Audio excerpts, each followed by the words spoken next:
would help. Yeah. This settlement. There's something else that also repaired people's trust too. You just don't know it yet, do you?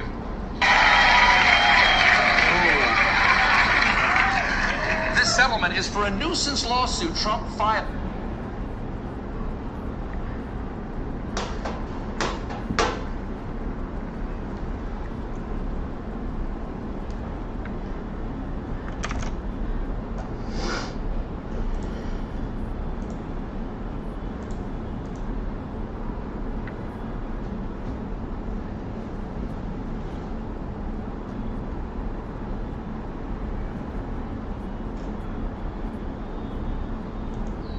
So maybe Mongols as well, yeah, chuck them in. Mongols, you have Aurora, who is like very. They might be dead. They might be dead. I don't know about them. Yeah, that's I'll kick them that's out. another thing. Then you have G2, right? That would maybe take that spot right now as a number 4. We'll see what happens to Na'Vi. Maybe Na'Vi get the shit together. Na'Vi is another one, right? And then FaZe is like we just spoke about. If anything, by the way, isn't Na'Vi the most overlooked one? I never even bring that move up. You can tell no one knows the There is so many things. There is so many things to talk about. We never get to Na'Vi, right? Yes. I mean, they were irrelevant in the last 6 True. months, and the thing with JL and that video is just fucking terrible. But that's again another topic, right? So there are teams that can overtake them for sure. Like right now, they're considered number 2, and they're ranked number 2, and they can be overtaken by Spirit and Falcons. That's for sure. Especially Spirit. Falcons is a little bit of a mystery, but this kid is like a monster as well. So let's say I think. You are kind of right there, or mostly right. I'd say it like mostly right. And then Mongols number 4. It's gonna be a tight it's all race take. there. It's all take. But I do agree that there is no depth there, right? Like put it this way, the obvious question. If I had to frame it as a question, because my question goes like this: if other teams get better, how does this team improve? Haven't they sort of done it? They've got. By the way, like, awesome job. Think about where we were at the beginning of last season. Like Maui did make a decent hot take. Like maybe they'll just be a bad team in general. Like I think it's amazing what they've done, but I don't know how they get better than this, mate. I think they're kind of stuck. I was going to ask you at the beginning, right? But once you like finish the point, I was going to ask you, what would you do? Well, that's the problem. For Mouse. I do actually. What would you do to make them stay number 2, number 1, number 3? Keep them out of the 4-5. Here's the problem I have, mate, is I really do think they eventually one day will have to get a real IGL. Maybe that's a hot take in itself. I think this first season was actually the most ridiculous. Like this first season of 2025 just looked like fucking CSDM, mate. There was so many games that were about fragging. Like there's so many. Like it's why actually the joke is that's why actually teams like Pain and 3D Max used to torture me because they'd play some like really good tactical CS, and I'd want to do like CS Go and go. You know what? I'm going to sort of ride this team. Like they have something there, but then I'd see them play just like Aurora or something and get their head shot off, and I'd be like, oh fuck, the game is just about shooting people with AKs. Like. If the other team's too good at fragging. So the issue I have is this team had a really stacked roster. Like every player could frag pretty good for their role. So I think that alone got them a ton of semi-finals already. The problem is if Spirit is actually going to have more firepower, mate, Dog's going to win a lot of fucking tournaments and be in a lot of finals. Falcons, like you say, no one knows how you can make that roster work. Well, holy fuck, if that works, it's going to be really powerful, isn't it? Like, I feel like it's just so hard for... If your mouse can't replace a player, really, you have to change the IGL, surely. Yeah, I mean, that's the logical thing. You can change the Opera, even though the Opera is not comparable with Monesi or Zaivu, but you cannot change him. So who do you change? Like, Xertion is too good, G-Hat is very good, so it boils down to only the IGL. And Spinks is like on and off. I don't know, it's just a weird team to look at like 6 months down the road, right? Because you have to compare them with like your Falcons and Spirits and Vitality. So they're looking at some rough season. And also that detail I said very quickly, the one I said about the Vitality one. This might sound weird to a fan because Falcons just bombed the major with the last roster. But if you're the Falcons players, you do think you can beat Vitality because of that first final where you almost did. Like, if you're Mouse, I don't think you ever think you can beat them. I think you're so fucked on that one. That's an auto loss the second you're into the server. When you mentioned the IGL, the real interesting thing for me is the fact that like when things start going south, which they will, as we already discussed, how will Brolan react? Yeah, he's never had to face adversity, mate. The team's just done awesome as soon as they got the Spinks in the roster. They were like, oh yeah, only Vitality is beating us right now. Yeah, we can deal with everyone else. Like only we can fix that. What about now? Come on, yeah, I mean, Mao's has moved predictably in the way that most teams do when they make a firepower upgrade, but then sacrifice the in-game leader, where you peak pretty quickly, such as the two most obvious examples of this were in 2022 when Na'Vi swapped out Boomich for Electronic and they immediately won the Blast Spring Finals with SDY. And then similarly at PGL earlier this year, where they won with Brolin as the in-game leader, but Spinks came in for Shuhei. And then the team starts to decline on the T side. And if you look at the T side round win stats of Mao's, for the past 6 months, they're 50.8. Like they're kind of in the center, a little bit beneath average for a top 20 team. But then if you look at the first 3 months, they actually had a 55% win rate on the T side. And in the last 3 months, it's been 45%. So it's by the way, you know the part people are forgetting? Because they did so awesome and gave that game to Vitality in the playoffs, everyone's forgetting the rest of the major was shit. They were like almost eliminated every bloody game. They were like right on the edge. Like that could have been a fail for them. They just got through it. 0-2. Yeah. Firepower, Yeah, they barely made it through, and barely beating teams that otherwise they should have. I mean, they lost to Legacy a map, they lost to Liquid. They lost to FaZe, didn't they? They lost to FaZe in the BO1. They barely beat in the BO1. In the BO1, they did lose to FaZe. Yeah, exactly. They should be all there were a these lot of teams. moments they could have been out of this. So I like the take because it just continues with the trajectory that we've seen Mao's on, and people are gonna probably try to make you remember that they beat Spirit in the quarterfinals, and they did. But the thing is that Spirit made an upgrade in what was a pretty close series. You know, I mean, obviously Mao's won 2 maps, but both of those maps were relatively close, where Spirit could have probably taken them after even winning the first one. So I think that the Falcons upgrade and the Spirit upgrade put those teams in positions where they should likely be ahead of Mao's. Fourth place is where I think they naturally should end up falling throughout the season, but if they end up being 5th and some other team passes them, it wouldn't be too surprising because it's just the normal route of a team that if you replace your in-game leader, you're just going to steadily get worse on the T side. So Cologne's going to be incredibly telling for what did Mao's work on in the off-season to try to make sure that they catch up again in terms of the T side, because it slowly started falling apart. You know, that the House of Cards was slowly being blown over. That was just being held together because Spinks was a sick fragger. Like, Spinks was really good in the last season, along with Exertion, actually. So if they're able to actually maintain second place with all the other teams making moves around them, other than Vitality, I'd be shocked. I would just say, okay, hand Cyclone. If Mao's are the second best team of the year, just give Cyclone Coach of the Year for me. Just give him Coach of the Year, because I don't actually think Xtaz has as weak of a roster. I think Cyclone's doing more with less if he maintains that. By the way, it even ties into one of my principles. Sadly, and this is why I told you, one of the worst blind spots in my career is if I talk about something too much, my brain thinks I already did the video on that topic, and I sometimes never do the fucking videos. It's why I actually only something like last year finally made that video. Like, it takes 3 and 4 months to know how good a team is. Like, and I've been saying that for like 8 years, just throw by the numbers or whatever. So a similar one I have is, if you ever go and look, wait there a second. Oh yeah, I thought it's something like that. Another one, in the same way as it takes, it's not now in 3 to 4 months, it's also like 3 to 4 lads. It was roughly that amount of time. In the same way as I think that's how long it takes you to get a sense of who a team is. I have one for the opposite end that's a classic one. Everyone will have heard me say this take. I think most 5-man lineups last about 9 to 10 months in the game. Like, if you ever go and look, even the great lineups, by the way, because here's the problem with being a great lineup: when you stop winning the tournaments, you make a change, don't you? You don't just stay and go to fucking 8th or something.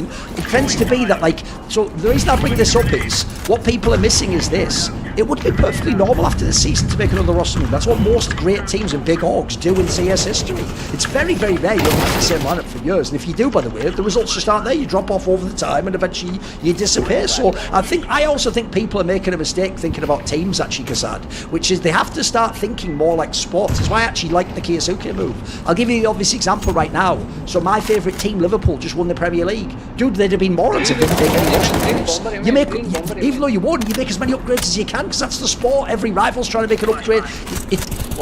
You don't just keep the same roster for 5 years. You know, like, it's This is the nature of sports, I'm afraid. So I also just think it's not a diss to Mouse. I just think that this season you'll find it's not as good as the first season, and at the end you'll make a move. Listen, it might not be IGL, who knows? But I think it'll be IGL. I think that's the obvious move. Also because, let's be real, IGL low-key is the one position you can sort of bring people in that aren't as good as your team. Like the joke is you can bring like an Alexi B if he gets kicked. You can take Shuey if he gets kicked out of Liquid again and bring him back. You could get fucking Snappy if you want. You could go. There's a million angles you can go for IGL because you do a gamble, can't you?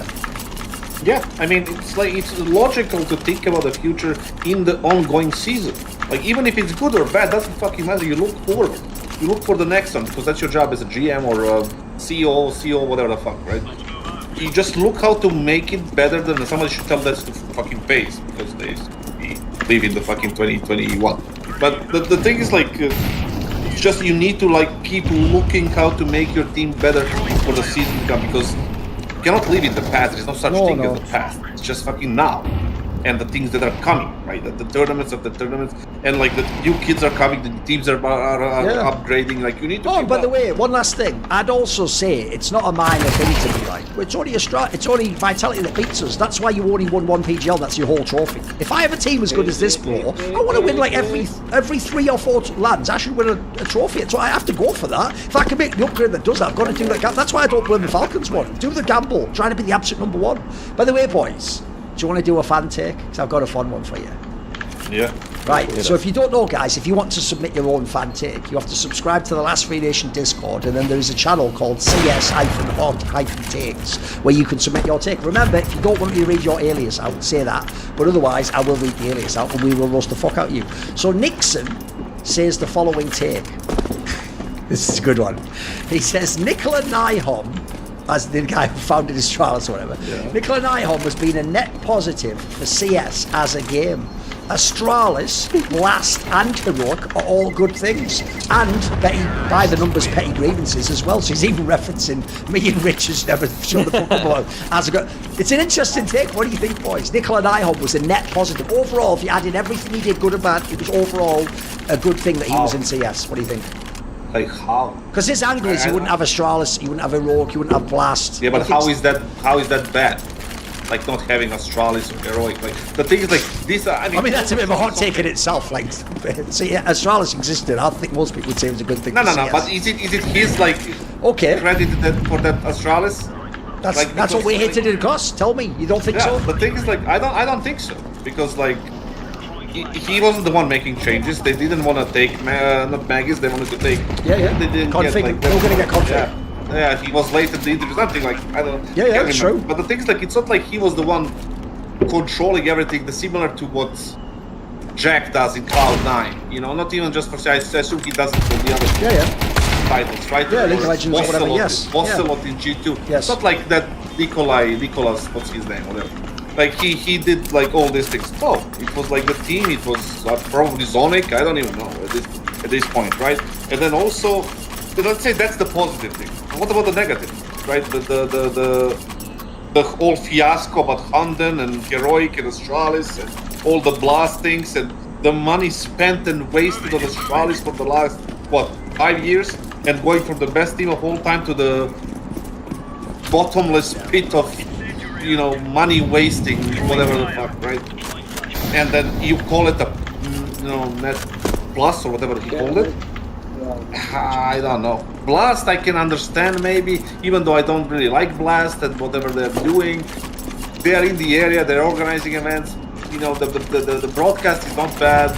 Like I can live with them, even though it's a potato company, right? Whatever. But the thing is, like, Heroic Astralis thing. Should I give him credit? But people would say, like, you give him like the criticism, you might as well give him the credit. If you count it up all together, I'd say it's a minus.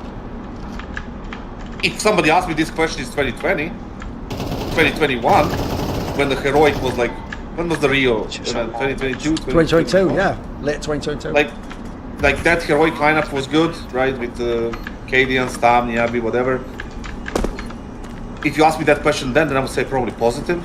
But right now, massively negative. Like, look what Astralis is doing for the last 5 years. Look what happened to Heroic. Like, it's not like he brokered the deal with 1xBet and whatever the betting company that invested in Heroic. Like, it's not his fucking credit for that. That's why they survived, right? And that they survived based on people like fucking Falcons paying $10 million for people that are worth 10 times less. Like, so it's not him. But yeah, negative. And negative. Okay, I'll take the counterpoint. I think there's truth behind this take for sure. I mean, even even if he did a lot of wrong and kind of ditched out on the scene after he lost passion for it or whatever, really. I mean, I remember the Richard article having something about him just being disenchanted were Richard's words with the space. Bringing several companies into the fold, Astralis, Blast. I mean, obviously, as the resident Blast employee, obviously I'm thankful for that. Not that I've ever even interacted with Nicola Nyholm in person at any point in time, but the greatest win, obviously, is that the entire. I'll just be completely honest. I mean, my greatest joy is not even from necessarily Blast or Astralis being founded. It really did give Thorn and Richard a constant adversary for about 4 years. He was Voldemort for us. Yeah, he was. Exactly. It spurred so many great discussions between you two, which were impassioned, frequently bitter, and the scalding takes you guys had of him frequently made my day. If I was doing cardio at the gym or anything like that, it made it so that I frequently laughed in public. In public spaces, in public spaces, I'm laughing because I'm hearing you guys just rip this guy to shreds. So no, it's a huge net positive for my life. Right, the problem with this is, this is like a fucking, at this point in time, you have to understand Nixon is Dwayne Wade in that picture, running like this, and I'm LeBron coming to fucking smash the ball in, because as you just pointed out, Bowie, I can't do by the numbers for like fucking 6 years and be like, fuck this guy, scumbag liar, fuck this guy. I can at the end go, you know what?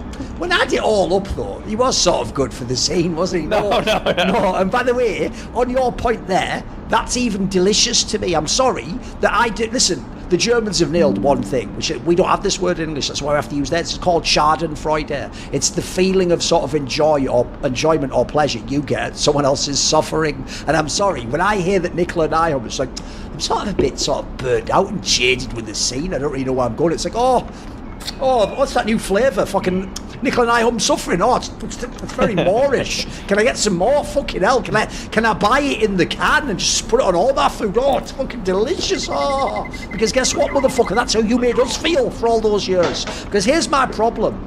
A lot of what his point was, like, I even think it's a joke point. I don't think it's even a real hot take. I think the whole by the numbers thing at the end suggested he's just a fan of the show and that he's just doing this as like a meme to set us up because it's spicy, isn't it? Here's the reason why I actually think it's good, because it's just, in my opinion, Maui, it's sophistry.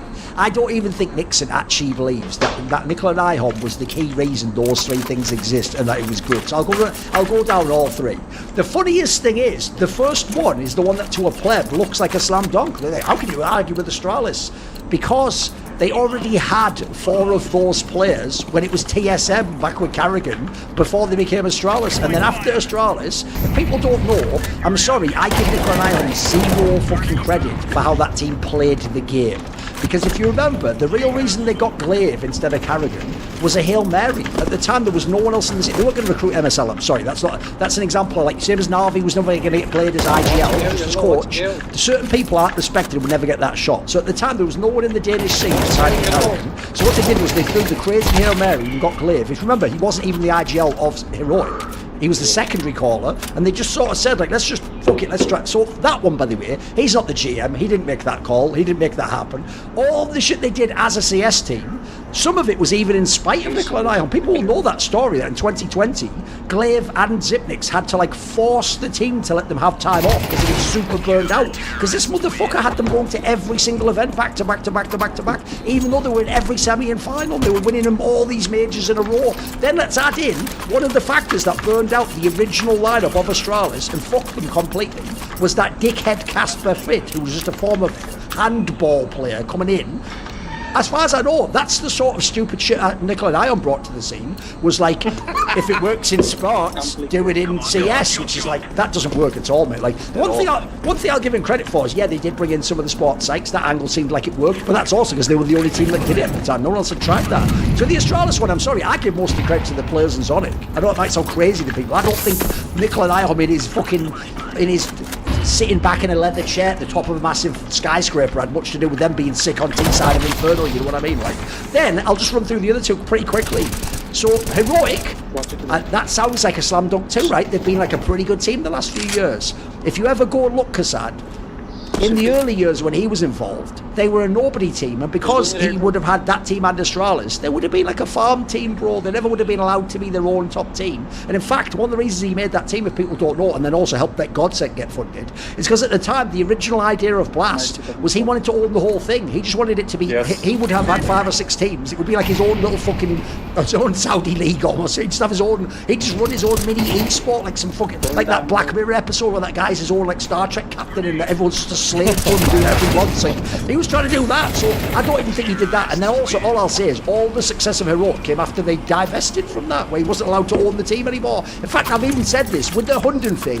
It's always been my theory. That's why me and Richard guessed that Hunden was actually secretly an agent of Astralis trying to destroy Heroic from inside with those leaked docs. I've always had this theory that goes like this. Because Valve told Nicola and Ion, you can't own 2 teams, we don't allow that in this game. It's actually what's happening with fucking Chelsea or whatever it is in football now, if people don't know. Crystal Palace has the problem where they've got the double ownership, right? I think that Nicola and Ion, then when he saw that team get really good, and remember at the time they were better than Astralis, I think his perspective was, I made that team, so if I can't have it, I'm going to destroy that team. I think he did everything he fucking could after that to destroy fucking Heroic. So if anything, I give the Heroic people the credit for that success. And then the last one is Blast, and you're going to think they've got you now, Thor, because actually Blast, even if we joke, the format's awesome, they've got rid of all the problems. The era he was involved, before they divested Astralis and Blast, was the era of Blastralis and Blast of Ones. It was where it was that format. That, remember, that was his vision too, where the idea was, because if people forget this detail about Blast, what they forget is the reason why it was Best of Ones, I think, is the wackest reason of all time. You might not even know this, man, because it was way before your time. The whole purpose of why you played all the BO1s was you were supposed to play 3 matches at once inside the arena, and there would be 3 games all going on, and you would like switch between the fucking games on the big. They thought it would be like some NFL Red Zone shit, which again, by the way, notice how that's like a really. By the way, if people don't know, it's an amazing NFL idea. Apparently, it's even getting bought by like ESPN now to bring to the NFL again. The problem is that's not how we watch CS. In CS, I don't want you to drag me out of one game as I'm watching it and go, now over on the other stage, Mirage, look how fucking Mongols is playing against. Like, I want to watch that game, you mad fucker. So that concept again sounded great in a boardroom. Yeah, oh, that's brilliant, great, revolutionary idea. But it was garbage. Like, again, the second he had to divest, by the way, is when he got Blast Premier, which was all the real Blast for me, like the actual good tournaments, fucking proper setups, like not BO1s, real playoffs and stuff. So again, how much credit can I give him? As far as I can tell in all these analogies, if you just let him control each of these orgs for the first 1 or 2 years, then told him get the fuck out, all of them would be better. Like Astralis might still be the best now, mate.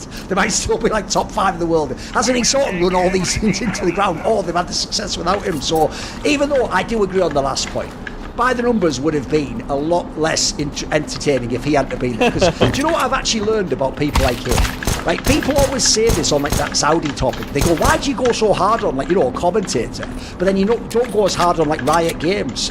Because a company is faceless, isn't it? It's just some big monolithic thing like Riot Games. What the fuck is Riot Games? It's just a company, right? It's a stock on a market going up and down. You can't hate on that. If you have a native person now, if you have like fucking, oh my god, it's evil Nicola Nyholm. Like, I won't even lie. Now I know he's gone, I won't even be able to hate on Astralis the Org as much. I was hating on him, that was fun, wasn't it? Like, because then you thought he was the evil one. Like, yes, I will destroy him.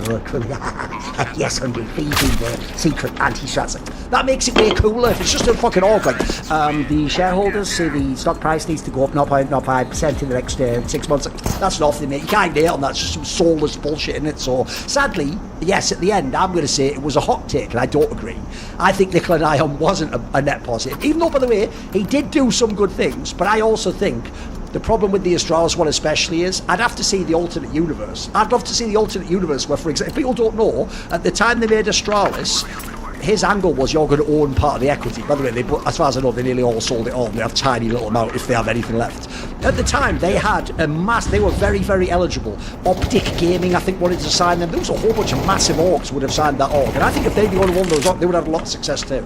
I don't think it was Nickel and Ion that made them have the era, you know what I mean? Also, let's not skip to mention that Maui was the only one who kind of, said it was net positive, so the employee of Blast strikes again. It's like, haha, yes, he made me laugh. It was shrouding the Blast contribution with my own, Please fire me again. no, it was all shrouded, obviously. It's actually in his Blast contract. You're never allowed to say that Nickel and Ion is a negative. Exactly. That's actually that's clause 7 of the contract. Clause 6s do not ever use the term. The clause 6s do not ever use the term banana cop, and then clause 7 is you must always say Nickel Ion was a legitimate figure. Okay. It's like that John Gotti meme, you know. They asked the guy like, you know, what about the people he murdered? What murder? You know, just like, he was a great guy. That's Maui right there.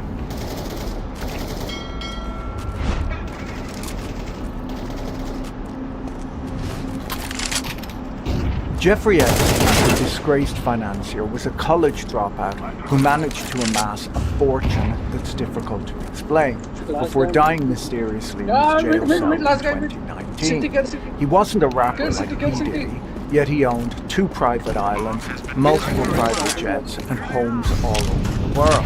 He befriended presidents, princes, scientists, celebrities, businessmen, and billionaires, and was described by prosecutors in 2019 as a man of nearly infinite means. Yet despite years of investigations, no one can say with certainty how he made his money. Bloomberg wrote after his arrest in 2019 that for all his infamy, there are scant details of how he made his money. The FT similarly wrote around the same time that this question has confounded journalists for decades.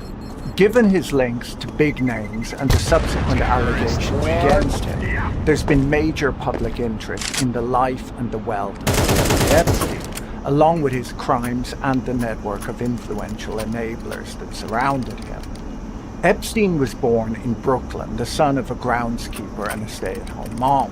He graduated high school and briefly attended Cooper Union and NYU before dropping out of both.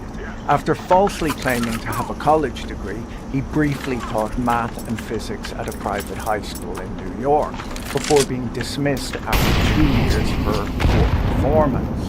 He went on to work for a few years at Bear Stearns, and after being laid off, claimed to be running a money management firm for the ultra-wealthy. His firm's operations were opaque, its client list never disclosed, and its assets never verified. He had only one confirmed client, and everything else is a fog of speculation, secretive offshore companies, whispered banking theories, and a social circle that included everyone from US presidents to British royalty. The controversy over Epstein's death became a hot topic once again when Donald Trump returned to office in January. Trump chose top law enforcement officials like Pam Bondi, Dan Bongino, and Kash Patel, who earned much of their political capital by encouraging conspiracy theories about the deep state.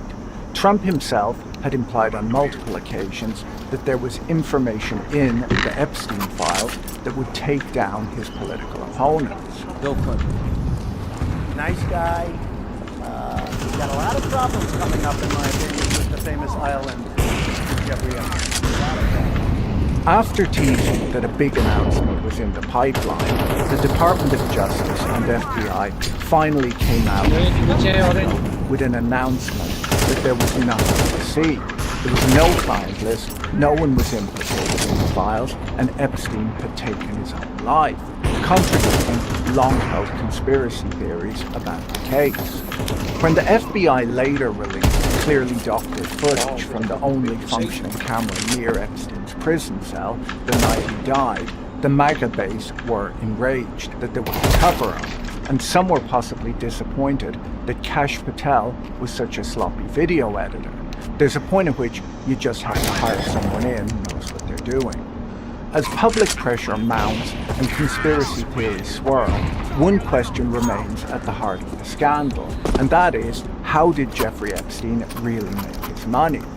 Sometimes it can be difficult to find time to learn new things, but today's sponsor, Brilliant.org, makes it easy to learn with quick fun lessons that you can do anywhere right on your phone.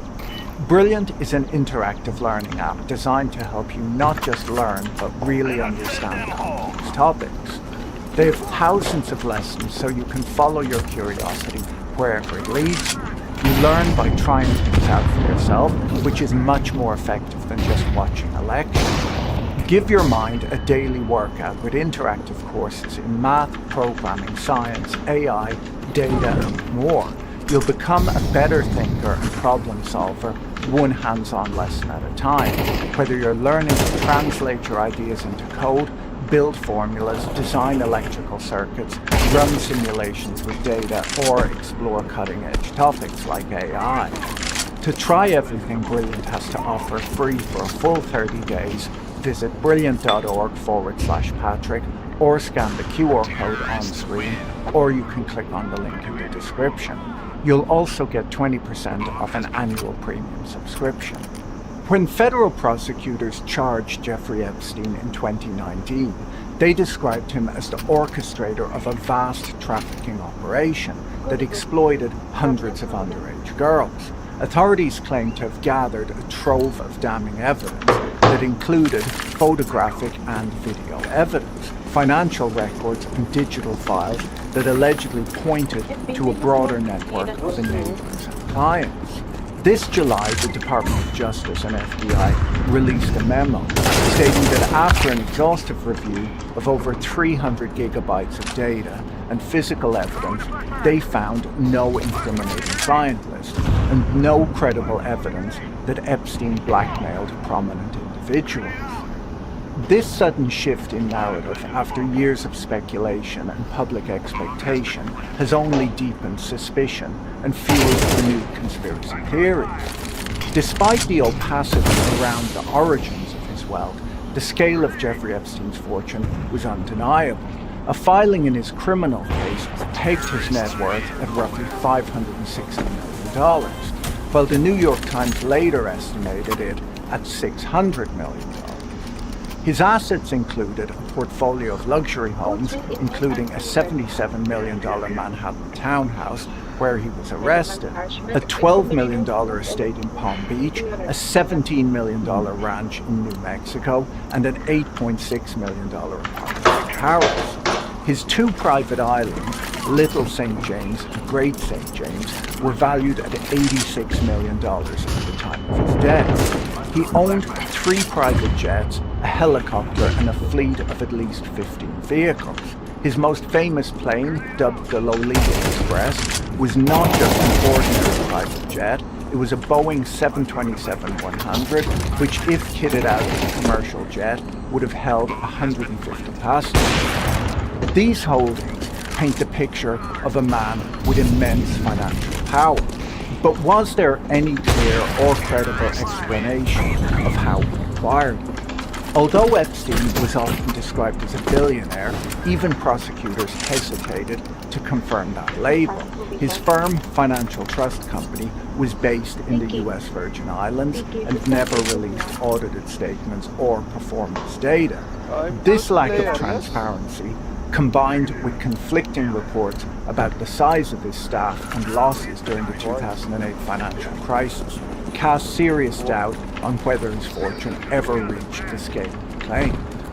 One of the most troubling aspects of the Epstein saga is how long it took for federal charges to be brought against him, despite mounting evidence and dozens of victims. In 2007 and 2008, Epstein faced serious allegations in Florida, but instead of being prosecuted federally, he struck a controversial non-prosecution agreement with then U.S. Attorney Alexander Acosta, who would later serve as Donald Trump's labor secretary. The deal allowed Epstein to plead guilty to lesser state charges of soliciting prostitution, resulting in just 13 months in a county jail, with work release privileges and a requirement to register as an ex-offender. This agreement was kept secret from Epstein's victims, a violation of federal victims' rights laws.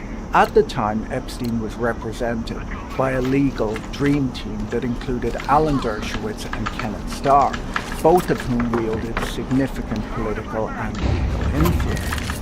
Prosecutors in 2019 were accused by Epstein's lawyers of trying to redo the Miami case when a deal had already been struck. The leniency of the original plea deal, the secrecy surrounding it, and the powerful figures involved have since become central to a wave of conspiracy theories, many of which question whether Epstein was protected by a broader network of elites. Epstein's early career offers the first glimpse into the improbable rise that would later define his life. Born in the Coney Island neighborhood of Brooklyn in 1953 to working-class parents, Epstein dropped out of university without earning a degree. Despite this, he landed a job teaching math and physics at the elite Dalton School in Manhattan in the early 1970s. There, he caught the attention of a parent, Alan Greenberg, the chairman of Bear Stearns, who helped him secure an entry-level position at the bank after he lost his teaching job in 1976. Epstein rose rapidly, becoming a partner within 4 years, an unusually fast ascent, especially for someone with no formal financial training. But just 1 year after making it, his career at Bear Stearns came to an abrupt end. According to the New York Times, Epstein told the SEC during an insider trading investigation that he had been let go for 3 reasons. He had lent money to a friend to buy stock, there were irregularities with his expense account, and there were rumors of an affair with a secretary. Though never charged with wrongdoing, the episode marked the beginning of a pattern. Epstein's ability to gain access to elite institutions and powerful people, often without the credentials or transparency typically required. After leaving Bear Stearns, Epstein launched his own firm, Intercontinental Assets Group, which claimed to specialize in recovering stolen or embezzled funds. By the late 1980s, he had formed J. Epstein & Company, the investment firm that would become the claimed source of his wealth and elite connections. Epstein announced at the time that he only accepted accounts worth over $1 billion. It's worth noting that there were fewer than 500 billionaires worldwide at the time, making his supposed client base extraordinarily exclusive. In reality, it would appear that Epstein had only one major client, Les Wexner, the billionaire founder of Elwell. For more than a decade, Epstein served as Wexner's personal money manager and advisor, reportedly earning hundreds of millions of dollars in the process. Their relationship was unusually close, so much that Wexner transferred ownership of a $77 million Manhattan mansion to Epstein's Virgin Islands-based company for no recorded payment. According to the New York Times, a 2002 corporate filing revealed that Epstein's asset management firm had just $88 million in shareholder contributions and around 20 employees, far fewer than the 150 claimed in media profiles at the time. The contradictions between Epstein's public image and the limited evidence of his financial operations only deepen the mystery of the true source of his wealth. In 1987, Jeffrey Epstein was hired as a high-paid consultant by Stephen Hoffenberg, then CEO of Towers Financial Corporation, a Manhattan-based debt collection agency that would later be exposed as the operator of one of the largest Ponzi schemes in U.S. history. Hoffenberg paid Epstein $25,000 a month and set him up with an office, describing him as his wingman and closest friend during that period. Together, the two men attempted high-profile corporate takeovers, including failed bids for Pan Am and Emery Air Freight. But behind the scenes, Towers Financial was raising more than $400 million by selling fraudulent bonds and promissory notes to investors. This money was used not to fund legitimate operations, but but to pay off earlier investors, cover operating costs, and finance lavish lifestyles, including private jets, luxury homes, and expensive cars. Hoffenberg later claimed that Epstein was the mastermind behind the scheme's financial engineering, describing him as the architect of both the insurance bond fraud and a stock manipulation strategy. Court records and attorneys involved in the case confirmed that Epstein's name appeared on organizational charts and that he held a senior role at the firm. Yet despite his proximity to the fraud, Epstein was never charged.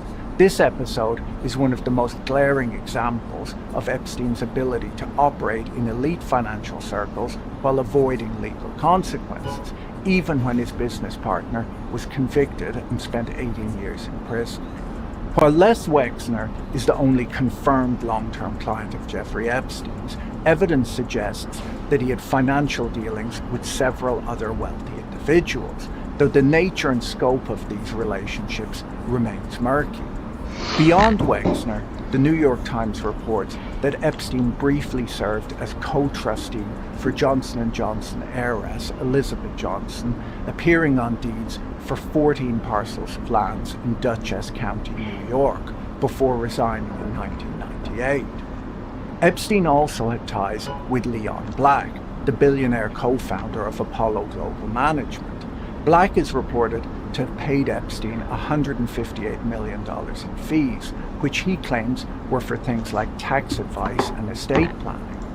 It's somewhat surprising that Jeffrey Epstein, a man with no obvious tax experience, would get hired as a tax advisor by someone like Leon Black, who you would imagine has access to the best tax lawyers in the world. On top of that, tax lawyers don't typically charge $158 million in fees. Now, paying someone for tax advice in no way implicates you for their crimes. I don't tend to shout it from the rooftops that years ago I hired the Boston Strangler to teach me how to play tennis. I had no idea what he was up to in his spare time, and I thought that he got that nickname because he held onto his racket so tightly. The FT reported in 2021 that Leon Black attributes a sizable part of his family wealth to Jeffrey Epstein, saying that as much as $2 billion of his then $8 billion fortune could be traced back to Epstein's financial acumen. Epstein allegedly also served as Mr. Black's advisor on issues like management of his yacht and plane, and helped settle a dispute over the ownership of a valuable sculpture. Even after Epstein's 2008 conviction, Black continued the relationship, later justifying it as a belief in second chances. In October 2020, after new revelations of Mr. Black's payments to Epstein prompted a number of pension funds to freeze further investments with Apollo, Black hired a law firm to investigate his behavior. They found that he had done nothing wrong. Mr. Black has characterized himself as someone who believes in giving people second chances, according to the lawyer's report. That's in keeping with other relationships Mr. Black has maintained with convicted criminals like Martha Stewart, a known associate of Snoop Dogg's, who was convicted in 2004 of a somewhat less serious crime than Epstein was, where she was convicted of conspiracy, obstruction, and 2 counts of lying to federal investigators about the stock trade. According to CNN, in 2023, Leon Black agreed to pay the Virgin Islands government $62.5 million, and in exchange the government released Black from any current and future legal claims related to Jeffrey Epstein. According to a 2019 Vanity Fair article by William Cohen, Epstein's relationship with the hedge fund manager Glenn Dubin is a case study in how Epstein's social life interacted with his business. Cohen explains in the article that the 2 men were first introduced by Dubin's wife, a former Miss Sweden, and ex-girlfriend of Epstein's. Despite this awkward history, Epstein became deeply embedded in the Dubin family's life, reportedly even serving as godfather to their children, a claim that Dubin's representatives later denied. This friendship later translated into financial ties. Epstein allegedly received a fee for helping broker the sale of Dubin's hedge fund to JP Morgan Chase and invested hundreds of millions of dollars in funds run by Dubin's proteges. These transactions show how Epstein leveraged personal relationships to gain financial access and legitimacy, often without scrutiny of his background or the origins of his wealth. The article suggests that Epstein's social credibility allowed him to operate in elite financial circles despite the mystery about his wealth. Dubin's role in introducing Epstein to other fund managers and the subsequent large investments Epstein made in their funds show how Epstein's social network directly facilitated his financial dealings. Yet when Epstein's crimes resurfaced in 2019, the Dubins allegedly distanced themselves from him, claiming ignorance of his crimes. Epstein's name also appears in connection with a small emissions control company called Environmental Solutions Worldwide, in which he invested alongside individuals close to Leon Black. This company was the only one for which Epstein's firm ever filed an SEC disclosure. These scattered and often informal relationships, many involving vast sums of money but little documentation, underscore the mystery of Epstein's financial life. He operated in elite financial circles, moved hundreds of millions of dollars, and advised billionaires, all while leaving behind almost no public record. In 2019, Les Wexner accused Jeffrey Epstein of misappropriating more than $46 million while managing his personal finances. In a letter to members of his charitable foundation, Wexner disclosed that he had recovered some of the funds and had severed ties with Epstein in 2007, around the time that Epstein first faced allegations in Florida. Wexner had granted Epstein sweeping financial authority, including power of attorney over his assets. That same year, a lawsuit filed against Epstein's estate alleged that he had used underage women not only for abuse, but also as a means to ingratiate himself with powerful individuals so that he could gather compromising information for blackmail. These accusations suggest that a portion of Epstein's fortune may have been built not only on financial misconduct, but also on the strategic exploitation of his business associates.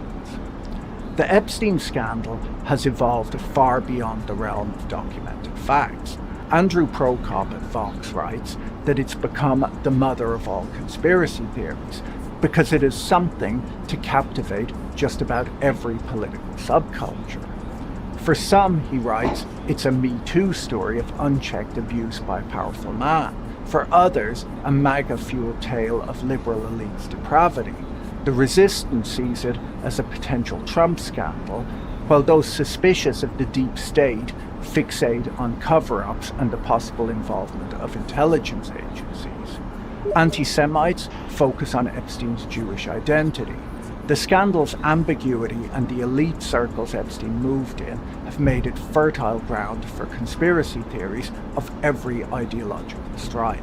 MAGA loyalists have shown a remarkable ability to compartmentalize this scandal, obsessing over Epstein's ties to Democrats while ignoring Donald Trump's well-documented 15-year-long friendship with him. Trump's appointment of loyalists like Pam Bondi, Kash Patel, and Dan Bongino to top law enforcement roles only intensifies the speculation. Their attempts to steer the narrative seem to have backfired on them, fueling outrage from the conservative base and internal finger-pointing. Democrats have their own awkward history with Epstein. Bill Clinton's post-presidency friendship with Epstein, including multiple flights on his private jet, became a liability the moment the allegations first surfaced in the late 2000s. At the time, Hillary Clinton was viewed as the party's future, so there was no desire to dwell on the Epstein scandal. It wasn't until Trump's team mishandled the scandal with their awkward attempts to change the subject that Democrats began to engage, as they could now see the Epstein scandal as a Trump scandal. It has now resulted in a frenzy of interest that Trump hasn't been able to escape. Among the more shadowy conspiracy theories is the claim that Epstein was connected to Israeli intelligence. These allegations gained renewed interest in 2023 when the formerly conservative commentator Tucker Carlson, who became radicalized last year while visiting a Russian supermarket, began publicly speculating about a Mossad-Epstein connection during a speech to Turning Point USA, claiming that every single person in Washington, D.C. believes that theory. The theory suggests that Epstein may have operated a blackmail scheme on behalf of Israeli intelligence, using underage women to entrap powerful individuals. A 2021 Rolling Stone article cited Stephen Hoffenberg, Epstein's former business associate and convicted Ponzi schemer, who claimed Epstein had ties to intelligence circles. While no concrete evidence has emerged to support these claims, their persistence underscores the vacuum of transparency that continues to surround Epstein's life and death.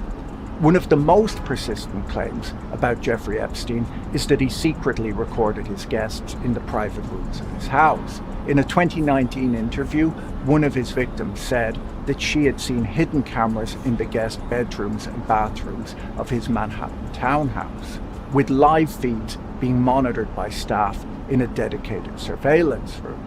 These allegations have fueled speculation that Epstein used surveillance footage to gather compromising material on powerful individuals, possibly for leverage or blackmail.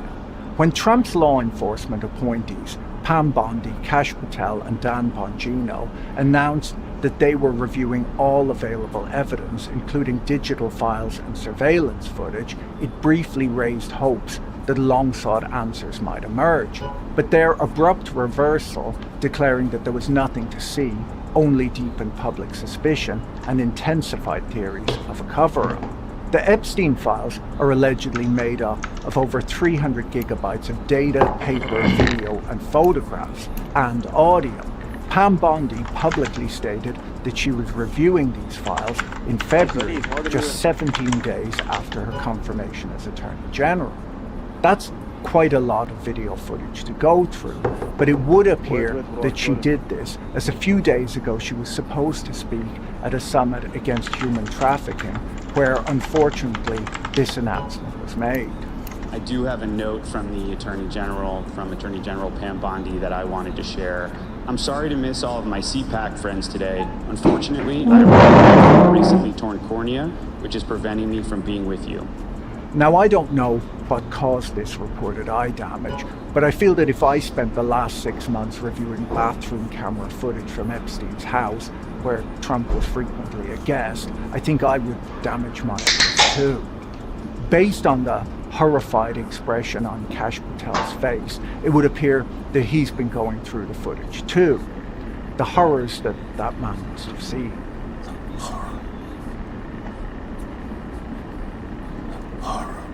For almost 20 years, beginning in the late 1980s, Donald Trump and Jeffrey Epstein maintained a close friendship. They were regulars at each other's homes, Epstein at Trump's Mar-a-Lago club and Trump at Epstein's Manhattan mansion. It's no surprise to hear that Trump's name turns up in any investigation of Epstein, simply because they spent so much time together. Have you ever socialized with Donald Trump in the presence of females under the age of 18? Though I'd like to answer that question, I have to insert my fifth, sixth ability as an undergrad.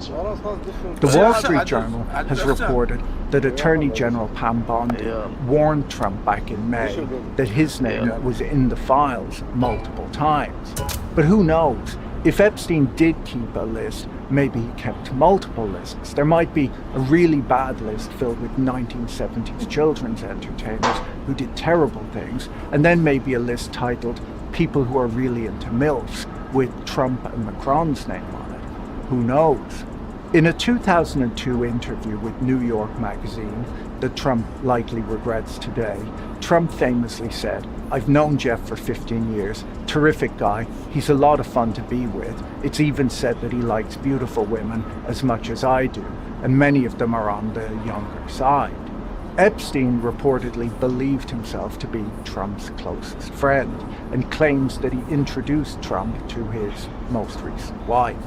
According to the Washington Post, their friendship soured in 2004 over a Palm Beach real estate deal. Both men were competing to buy a property in Palm Beach, which Epstein wanted to live in, while Trump wanted to fix it up and resell it.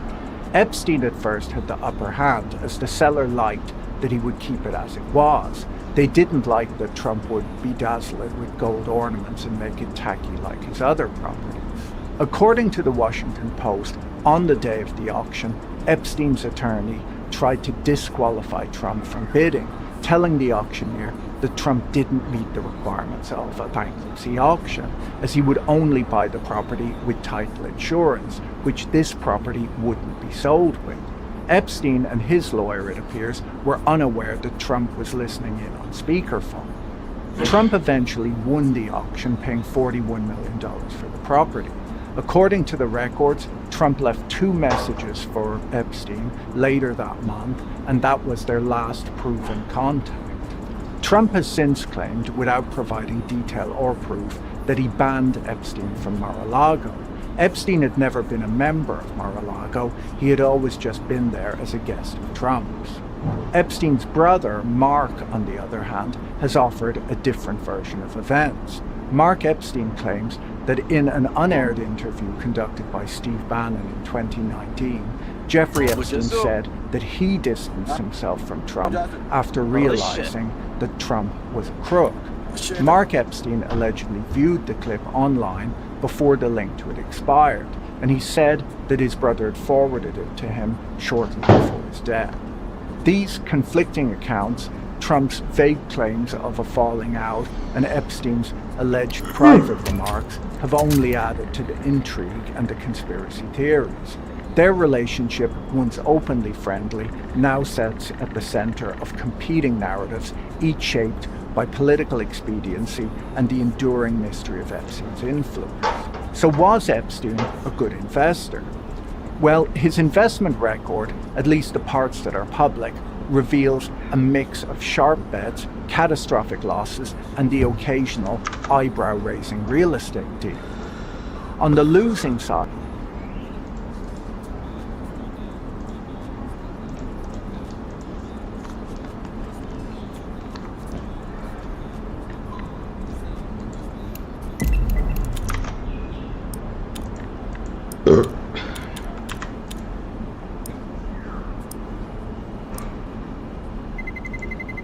Let's roll.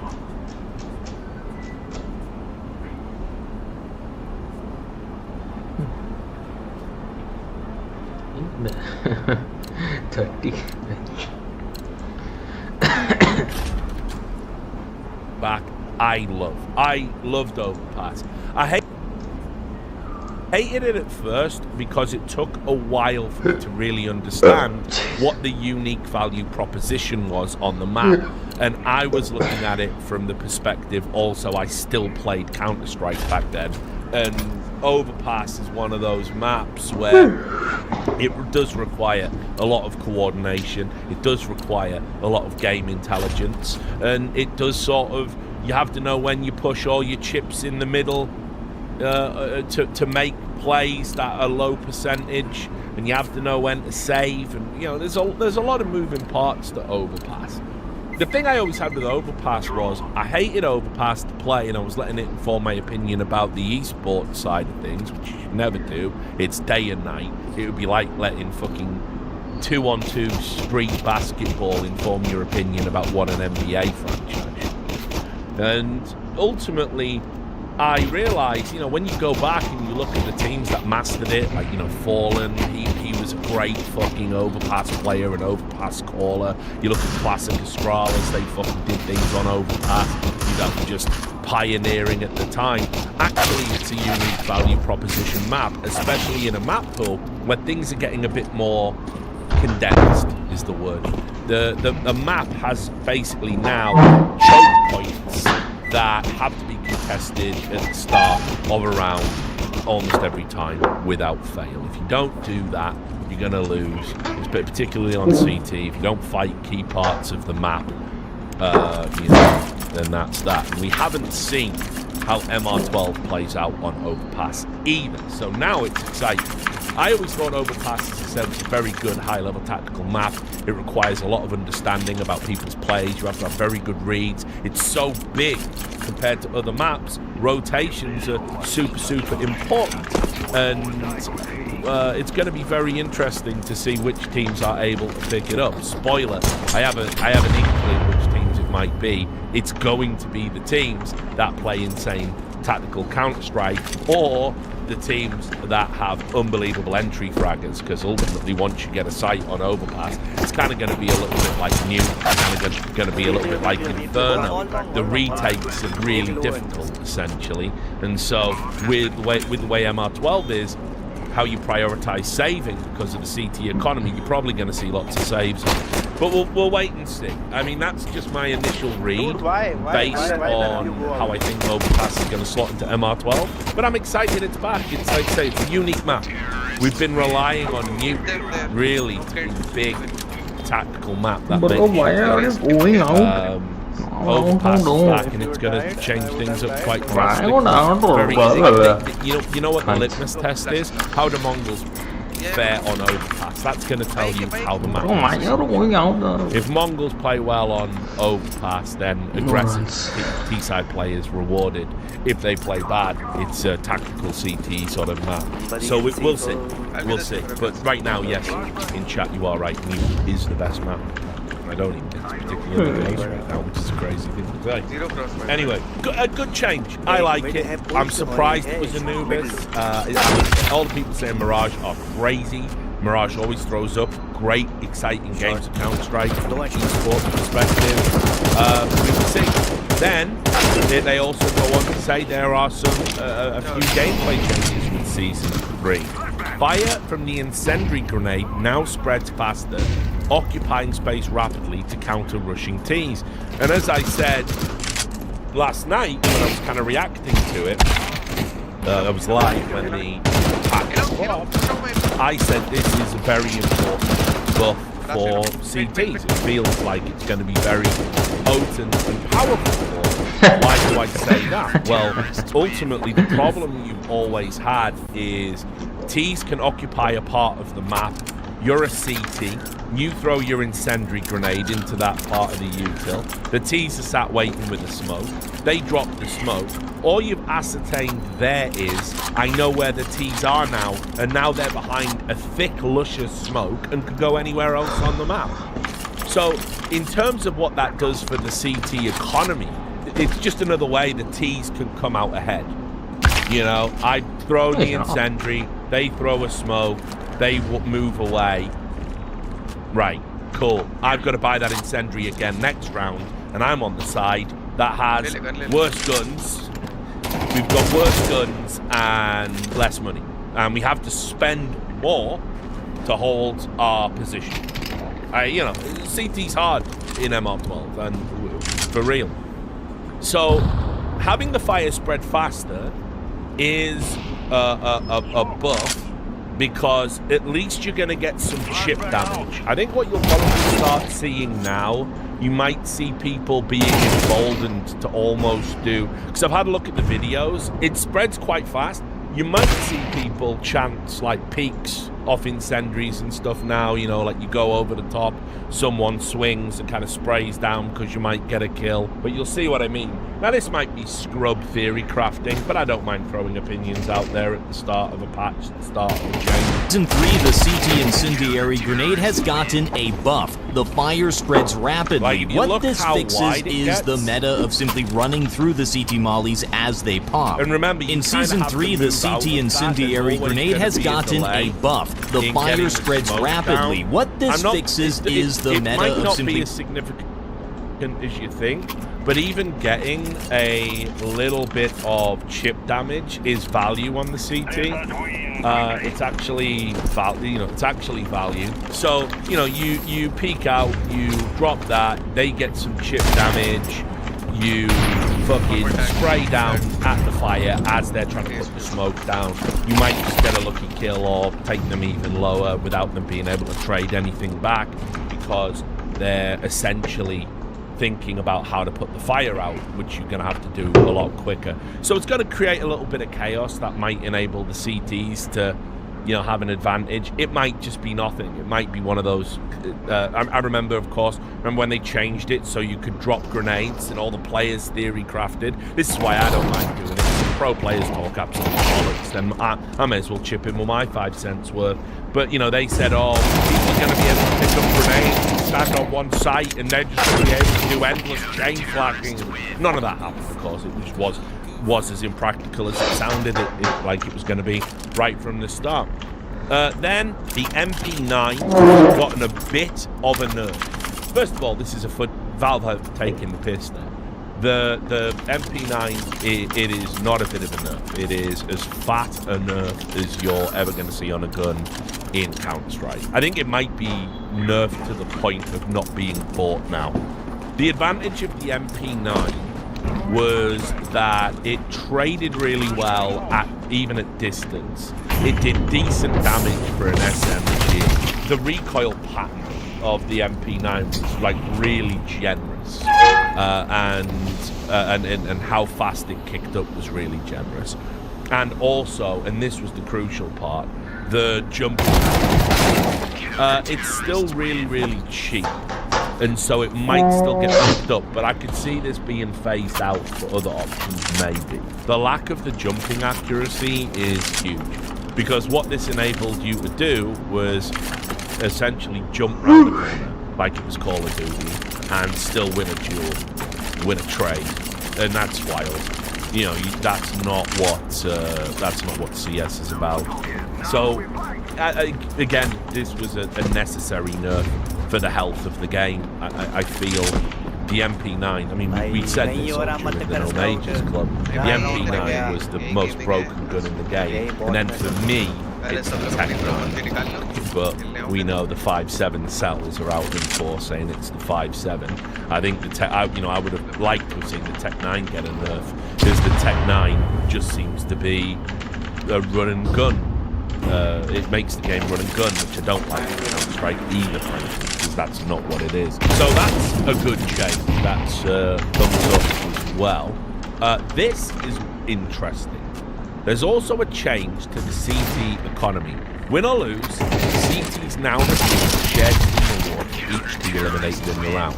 The more you win and the closer you keep your losses, the more you'll have to spend. Now, explicitly, it is a $50 award for every terrorist you kill as a CT. And just to show you how shit Reddit is and why I cannot stand this whining community, they put it out, and obviously there was like a spell check thing. They misspelled terrorists, and so they couldn't even spell check. You can see team income for eliminated terrorists. Now, how you can care about that, I don't know. But this is Reddit for you. And then this is the most upvoted. Warning, speculation ahead. Historically, it seems they just split singular and plural localization strings into separate entries. You can see in this, known as team bonus, shorthanded eligibility, blah, blah, blah, blah, blah. But I don't know how their localization engine fully works, but I presume that :P Quaver Big S2 tests whether the value of S2 is greater than 1, and if so, we'll then use the string after. What is this? This is the most upvoted thing. Essentially what they're saying is, because of how they do their coding, Valve can't put S's at the end. You thought it was only the number 3 they can't use. But apparently, because of how they do localization, they can't use a plural. Right? Now, in reality, they probably just left the S off by accident. I mean, that's the far easier explanation. But that's what this guy did. And everyone's like, wow, that's interesting. This is cool. Yeah, look. And then people started debating the code, right? And then just the plebs that couldn't engage with that conversation, I'm one of them, they just complained. And then look, it's a coding issue. I just couldn't give less of a fuck. Like, by the way, if it stayed like that for the rest of the game, people would literally use it as an example of how Valve don't care. I swear. So we'll see if Valve do update it, but I reckon it's just a spelling mistake on the thing they just rolled out. Now, the other interesting part of this is it's not just terrorists you kill with guns. If you make the terrorists bunch up and they get got by the bomb, you still get the money. For me, I think it should mean, okay, this is what they're going for. They want to make CTs go for more defusal attempts. They want CTs to do more readings.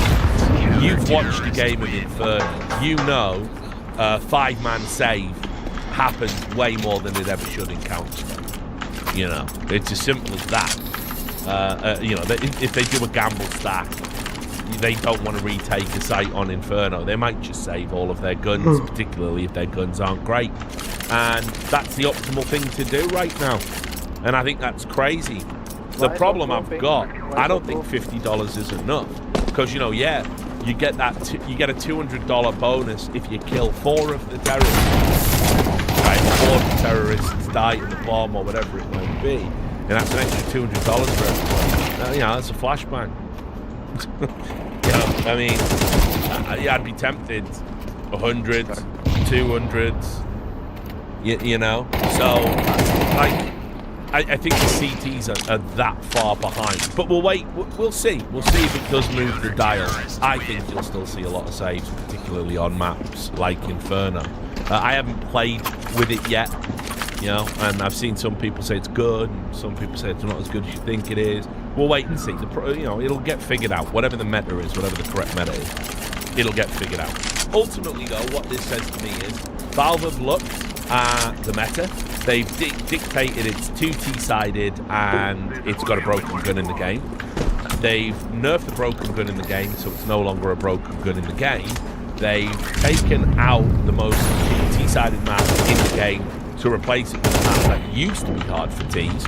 And they've also made it so CTs now have an what's it called, asymmetric money advantage, which is like the first time that that's ever occurred in Counter-Strike history. So all of which is to say they are paying attention to where the meta of the game is at. They're probably looking at some data that we don't get to look at, and they've made some decisions accordingly. I'd like to see more sweeping changes, but yeah, actually that is a good point, Shorties. I did meant to bring that up.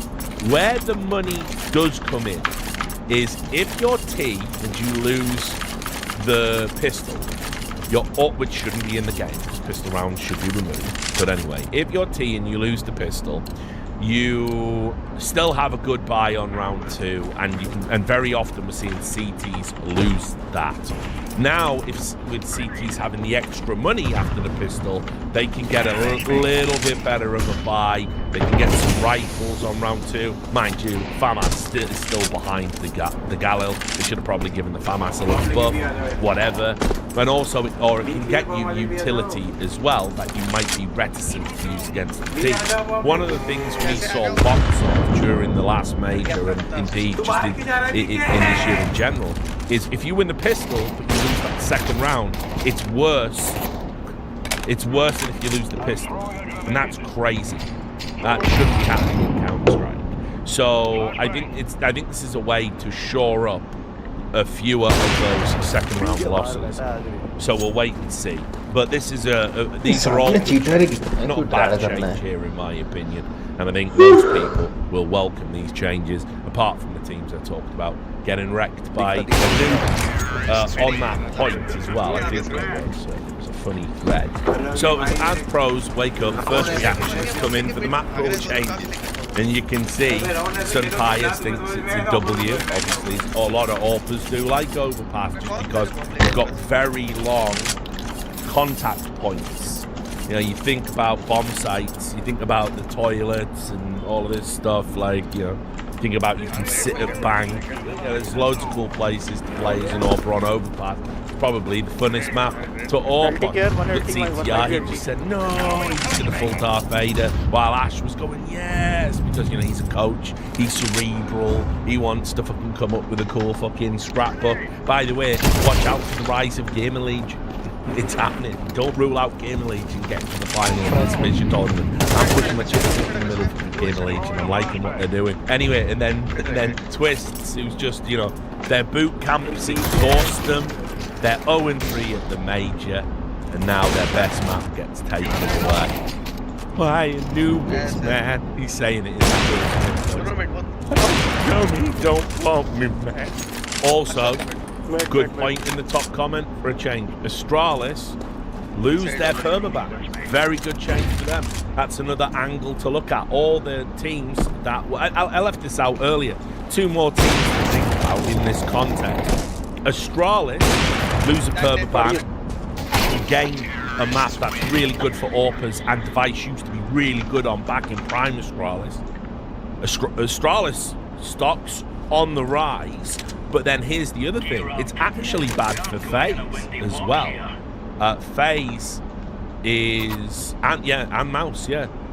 FaZe is... the one map they were really building in to better Legion into the team was Anubis. Picking Anubis, playing Anubis. Now you don't have Anubis. You've wasted all of that time. So we're going to wait and see. And yeah, Mouse as well. Another team that have been doing the permaban. So anyway, what I'll do is, while we're here, it's wide not just pad out the runtime. That's what we like to do around here. I can actually show you the replies from just community members in general that get those initial reactions to the map pool change. I've shown you matches, obviously. Team Spirit did post about it. I mean, I don't know how to process this information. Maybe I finally hit the point of being a boomer where I don't understand memes. I've been doing so well, but even in mimetic form, they're shit, right? OG, they did a surprise cap, which I don't know if that's good or bad surprise, but they're surprised.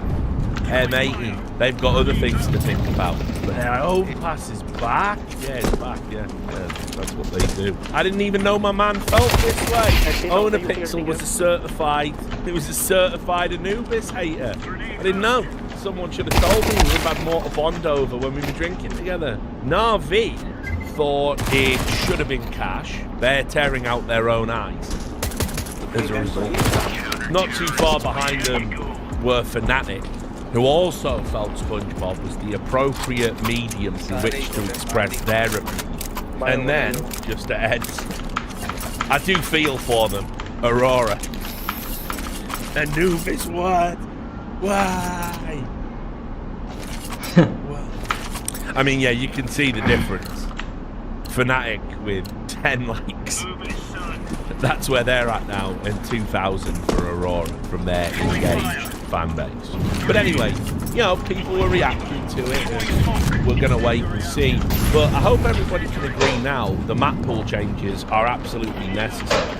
And it's the way that to keep the scene fresh, keep the professional teams engaged with doing what they're doing, and you've always got to be working and evolving, making sure you don't rest on your laurels, because MOBA players have to deal with this all of the time. MOBA players have to deal with, you might just hit a patch and your entire hero. Huh?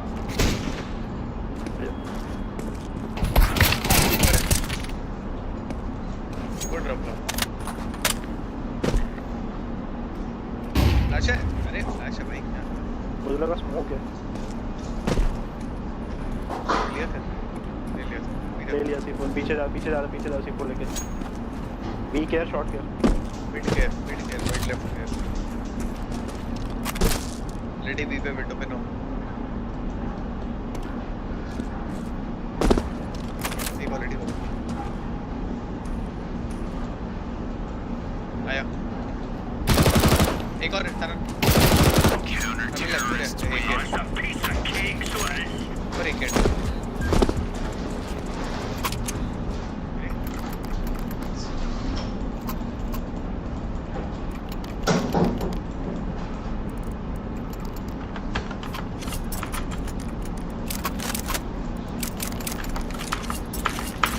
Yeah, that's B. B तो नहीं long No, है। चाहिए। Maybe as a guy. हाँ? नहीं।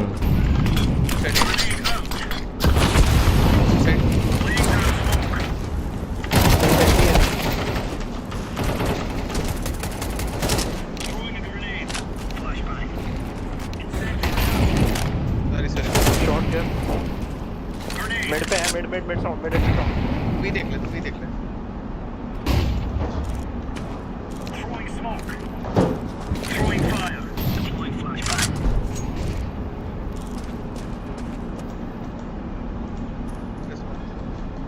Smoke. B.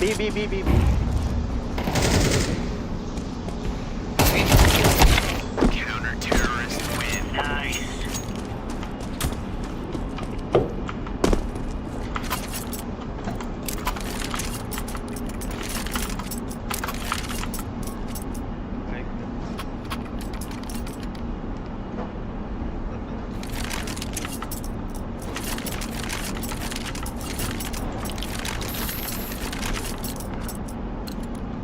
Remember, this is Panther country. Shoot everything that moves. Throwing fire. Beauty sound है शायद, beauty अड्डी होगी। Grenade. Throwing smoke. Grenade out. Beauty अड्डी care.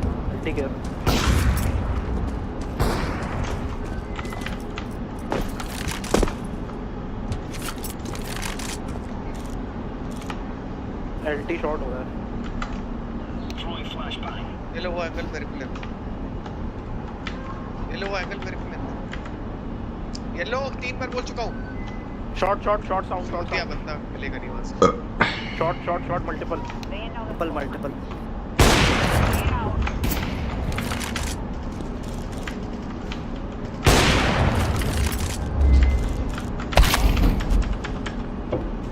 One shot, one B.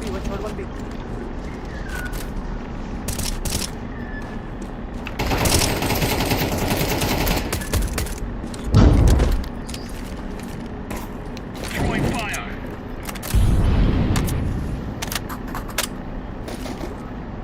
Throwing a grenade. No effect. Right. Smoke. Side है last side. Right.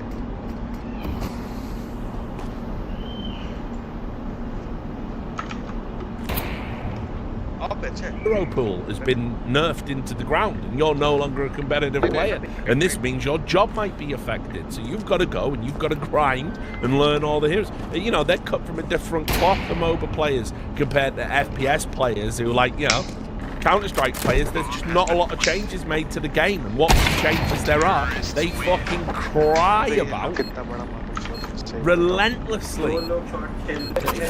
Flashbang lasts a second longer, unplayable. I fucking hate you, pal. Hate you forever. So Maui had a good opinion on this as well. He did a video which you can go and watch. He said CT side is saved. Maui, one of the world's leading analysts, and look at the thumbnail. Valve is saved. Look at the picture. It's great. And yep, he understands engagement, and yeah, he is mewing. He's mewing these bits off there. You're absolutely right. So good for him. But also, and this was the point that kind of got debated on Reddit. Again, he's just right. This is what should happen. I'm a fan of Valve changing the pool by one map every 6 months. Hope this is a trend that continues. Now, bizarre, there were people that were complaining about them making a map change, and them saying, "Oh, but the biggest tournament